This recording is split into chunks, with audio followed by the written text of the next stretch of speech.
আসসালামু আলাইকুম প্রিয় মোটরসাইকেল ভাইয়েরা, আপনাদের যাদের মোটরসাইকেল চালাইতে গিয়ে সিট কভার ছিঁড়ে যায় এবং পুরাতন হয়ে গেছে, দেখতে খারাপ দেখা যায়, আপনারা চাইলে আমাদের বাগুড়া বাজার লাইভ অটোতে আপনাদের সিট কভার পরিবর্তন করা হয় এবং অবশ্যই পিন স্টেপলার দিয়ে সিট কভারটা সেটিং করা হয় অতি যত্ন সহকারে এবং দক্ষ সহকারে।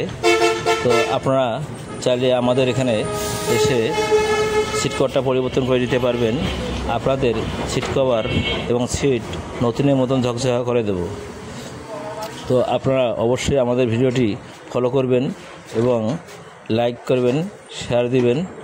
তো ভাইয়া, অবশ্যই আপনারা অতি আগ্রহের সহিত আমাদের বাগুড়া বাজার লাভি অটোতে সিট কভার পরিবর্তন করার জন্য চলে আসেন এবং আপনাদের গাড়িতে কোনো ধরনের সার্ভিসিংয়ের কোনো সমস্যা থাকলে আপনারা সার্ভিস করে নিতে পারবেন। ইনশাআল্লাহ আপনাদের গাড়ি খুবই দক্ষ সহকারে সার্ভিসিং করা হবে। তো আশা করি আপনারা ভালো থাকুন, সুস্থ থাকুন। ধন্যবাদ।